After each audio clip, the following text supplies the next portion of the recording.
Did you know that my favorite position on offense is going to be an actually pretty big part of the Florida Gators offense this year? We're going to talk about it here on Locked On Gators. You are Locked On Gators, your daily podcast on the Florida Gators. Part of the Locked On Podcast Network, your team every day.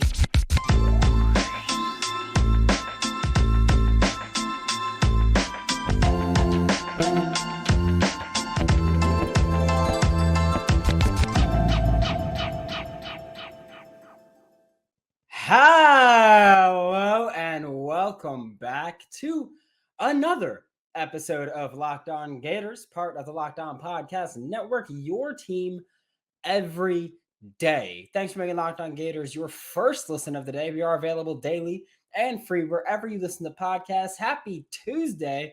I'm Brandon Olsen. Find me on Twitter at WNS_Brandon. Find all my written work with Whole Nine Sports, Giants Country, NFL 33. And now, like I said, my favorite position on offense beside fullback, because, well, Florida doesn't use a fullback, but beside fullback is tight end. Everyone should know that. It's tight ends, then running backs. Those are my favorite. That's why fullback is my favorite. Billy Napier has this tag with him, the 12 personnel tag, is in you're going to see two tight ends quite a bit. But last year, those two tight end sets were not the best for this Florida Gators offense. But this year, things are going to be different. They are, and this team is going to be a lot better from that tight end position. Now, before we get into this first bit, I will say there's still almost no proven depth in this room, and that is a concern. But I think that if you look at this tight end room, and granted, like you look at the proven depth and the lack thereof, and I still feel pretty good about this being a tight end room that goes 4, even 5 deep right now. And I have no issues with that. And a lot of that's partially because so much of going into a season with any position or any team is going, what did we see last year? What do we see in the spring? How do we feel about that? And what are the reasonable expectations for development? And based on that, I feel pretty good with this 4 or 5 deep. Dante Zanders, I think, is going to be quite improved this year compared to last. He lost even more weight because don't forget, Dante Zanders was someone who, when Billy Napier got hired, Zanders was a defensive lineman. He was an edge rusher. He was on that front.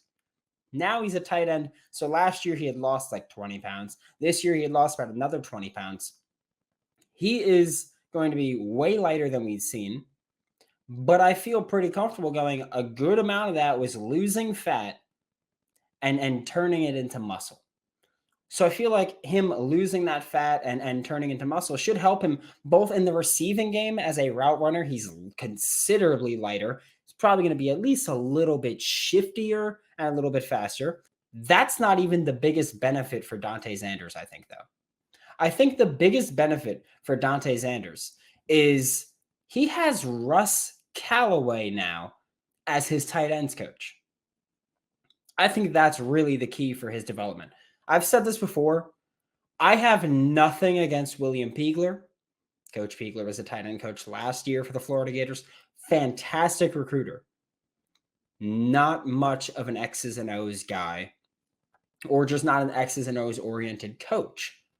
Having Russ Callaway as an X's and O's oriented coach, as the tight end coach, that's going to drastically improve just the top quality and the depth of this position. I think that's something that's being constantly overlooked because you're looking at what's going on with quarterback. What's the defense going to look like? What's the offensive line going to look like? And people just overlook the tight end room. Not me, not here, not Locked On Gators, baby. We talk about it. And I think Russ Callaway being an addition here is constantly overlooked. It is. And I think that because of him, the tight ends are going to be significantly better as pass catchers. Because don't forget, Russ Callaway also has experience as a receivers coach. He was in the running for receiver coach before Billy Gonzalez got hired. He was in the runner before they decided on Billy Gonzalez. So Russ Callaway is going to help everybody in this room become better at running routes. I will say also, I'm very excited to see Jonathan Odom when he's healthy. I'm hoping to see more of the glimpses that we got of him last season. Last season, we did see some glimpses and they were pretty fun, but we've never seen him stay healthy long enough to put it all together for a full season. Hopefully, we get that this year. Because even last year, when he was healthy, he had missed the huge majority of the spring and a good chunk of summer with a shoulder injury that, I mean, kept him from actually getting any work in with the tight end room consistently. So even when he was healthy during the season, he started later than pretty much everybody for Billy Napier's first season. So it wasn't great for that. Arless Boardingham is the guy who's thought of as, oh my God, he's the next big Florida Gators pass catching tight end. And that might be true. And I have no doubts about Arless Boardingham being a successful pass catcher. I realize that the way that I led up to that makes it seem like I'm hesitant to do that. Not at all. What I will say is this is not even me, because I know I tend to be like, oh, that's stupid. Not me doing this.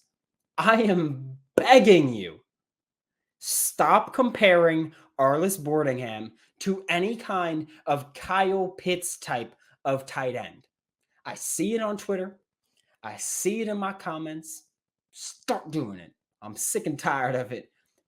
And especially now that he's wearing number 8 this year, I see people going, he's got that Kyle Pitts 8. Kyle Pitts wore 84 when he was a Gator. He ain't even the same number in a Gators uniform. Settle down.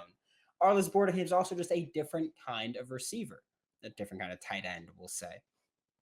Because you look at Kyle Pitts is that kind of like that Darren Waller type, where it's like, oh, he's very tall, he's long, he's lanky, he wins just with speed, and he's just a receiver that can play tight end. He can block well enough to justify calling him a tight end. That's not the kind of tight end receiver hybrid Arless Boardingham is. You're looking at, with Arless Boardingham, the Travis Kelce type. You're looking at the Zach Ertz type when he was still young and spry out of Stanford. You're looking at that kind of tight end. One that you can put in the slot and you can put out wide and you can use him as a pass catching tight end, but he's not going to win that same way. And Travis Kelce, Zach Ertz, they were both very athletic, but that's not really what they won by. They had the athleticism that helped them, but they won with route running savvy and with just being their quarterback's best friend.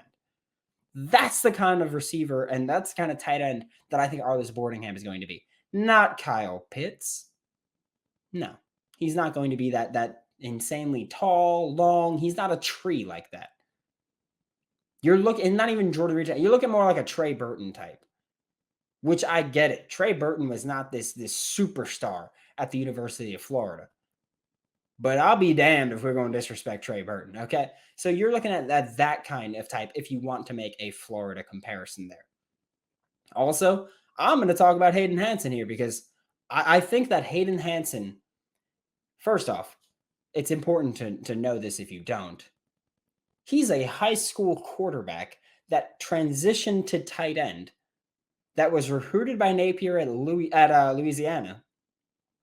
And then when Billy Napier came to Florida, they were still like, yeah, we think this kid's going to be pretty damn good. And so they brought him there as well. I think Hayden has the potential to be what everybody has wanted Jonathan Odom to become, but he hasn't yet done that. And that's not a knock on Odom because we know the biggest issue with him has been that he cannot stay healthy. Whether it's like these crappy injuries that just pop up out of nowhere. I think Hayden Hansen's being overlooked. I think he's going to take some time to develop as a route runner, but I think just given his size and ability, I think he's already a pretty good blocker. I think he's one of the better blocking options on this team. And I think you look at his size and it's like, all right, at the very worst, you could be a red zone threat. And that's kind of all we need right now while he still works on the nuances of the game. So I think that when you look at just who's in this room, we feel pretty comfortable with it. Scott Isaacs, too, as a pass catcher, I'm pretty comfortable with. You feel pretty comfortable. Tony Livingston, if he gets up to speed this year, that'd be great. He also just joined the team about 6 months ago. He was part of the 2022 class technically, but just got there. But you feel pretty good about it.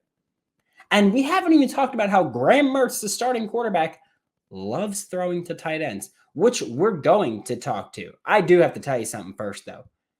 Now is the time to go and take your first swing at betting on the MLB on FanDuel and get 10 times your first bet amount in bonus bets up to $200.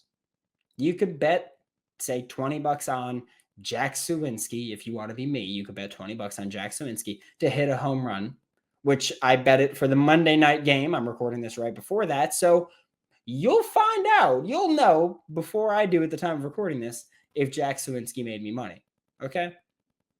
But if it's your first time with FanDuel, you could put that $20 on him to hit a home run. And either he hits the home run and you make money, or he doesn't hit the home run and you still get $20 back in bonus bets.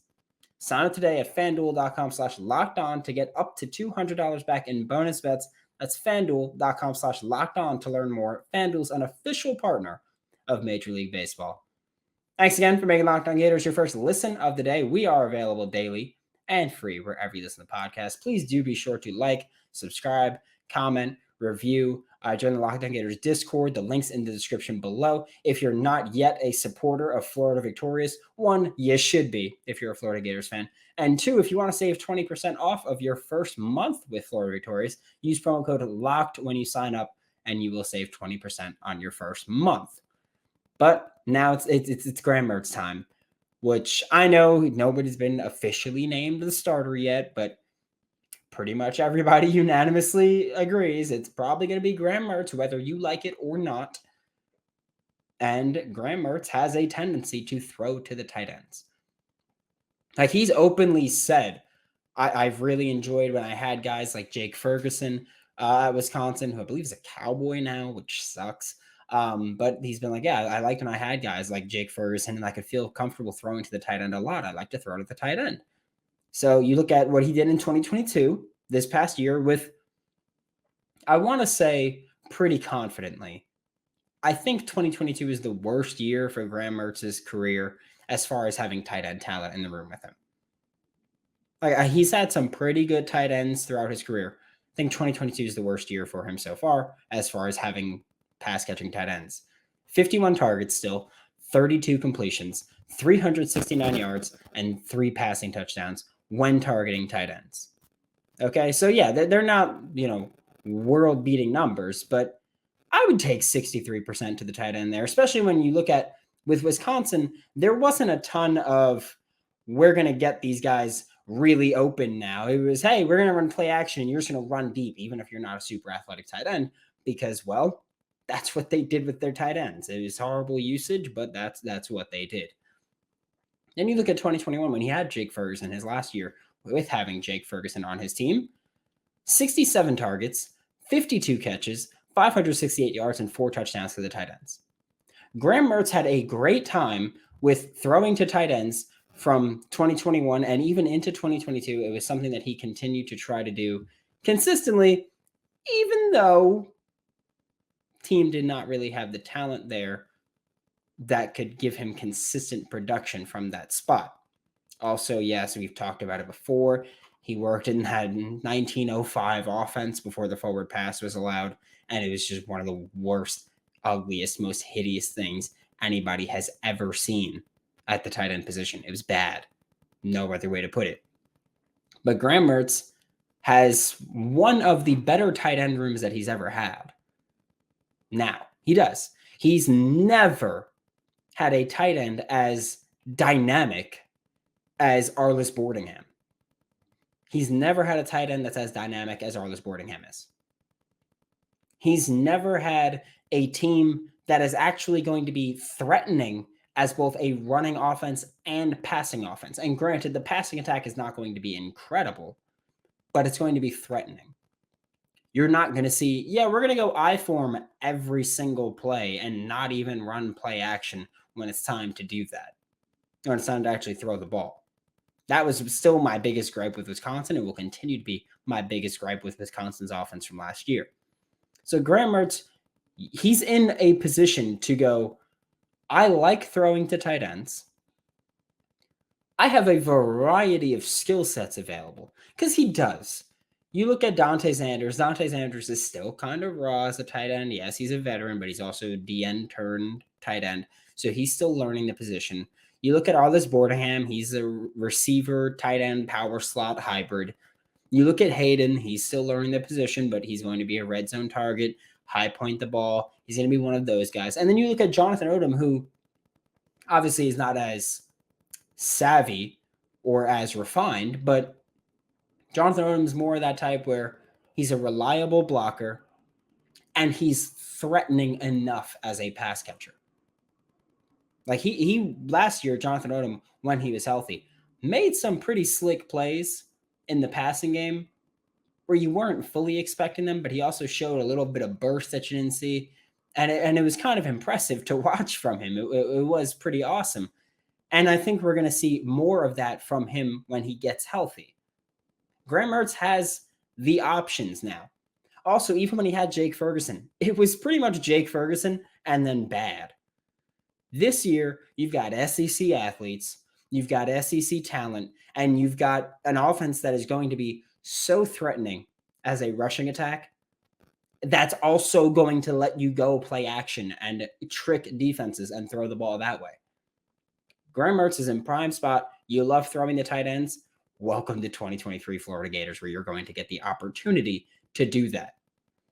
To wrap up today's show, there's a few other things that go into this, like just talking about how you're going to be threatening as a rushing attack. You're going to have the play action that's going to open things up for you. It is.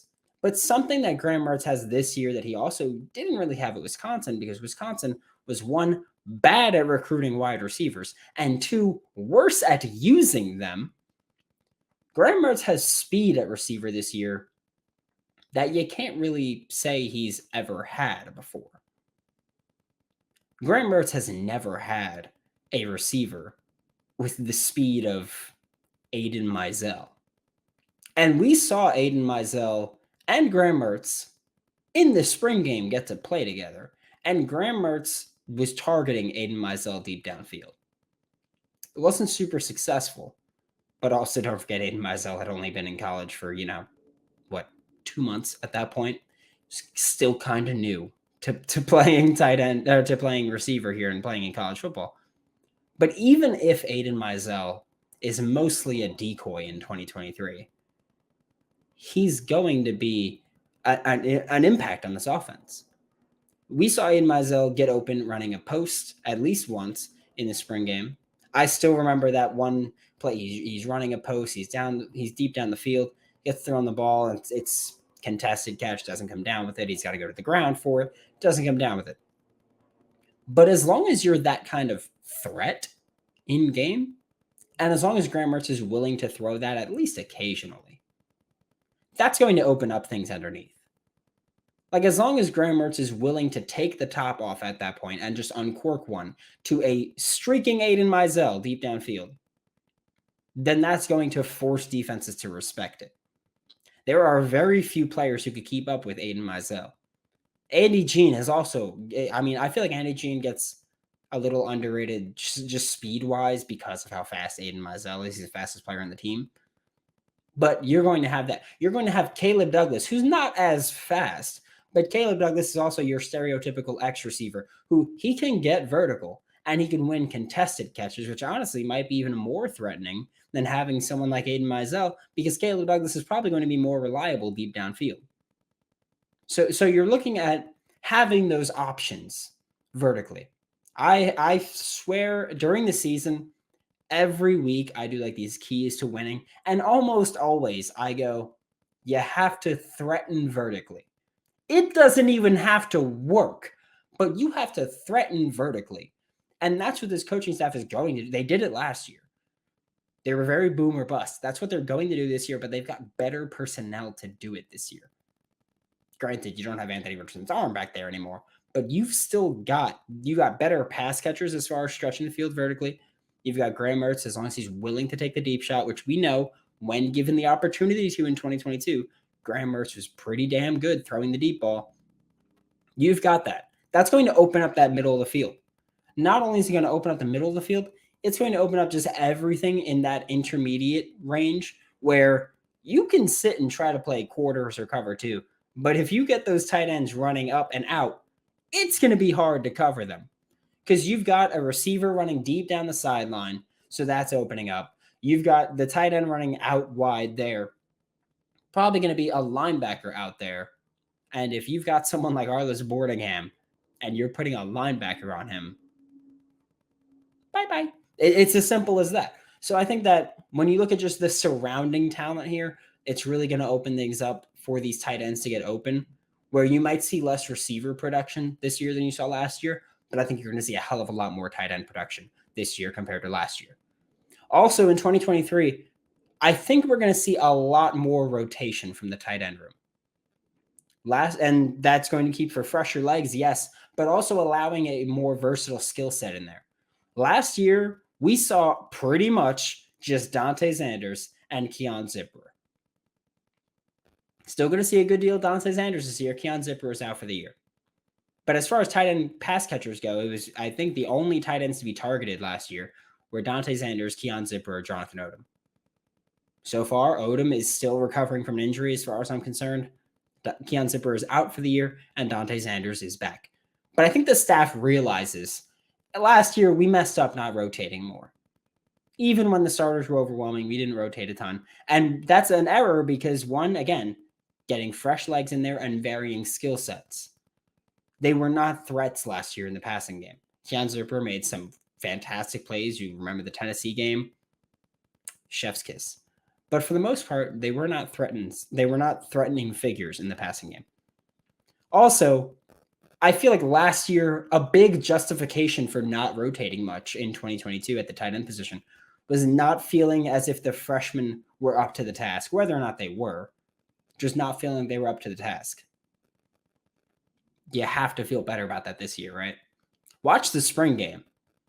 And Arless and Hayden Hansen, I think, both had pretty damn good games. And I think that they've gotten to practice a lot together, and they've kind of been able to work with each other and build off each other. And I feel like that's going to be threatening this year and next. So expect to see more tight end rotation from this Florida Gators roster this year. Thanks for making Locked On Gators your first listen of the day. Every day we are available daily and free wherever you listen to the podcast. We'll be back tomorrow with Brian Smith, talk more Florida Gators recruiting for Locked On Gators. I'm Brandon Olsen. Don't forget to follow me on Twitter at WNS_Brandon. Find all my written work with Homeline Sports, Giants Country, NFL 33, and I will see you all tomorrow.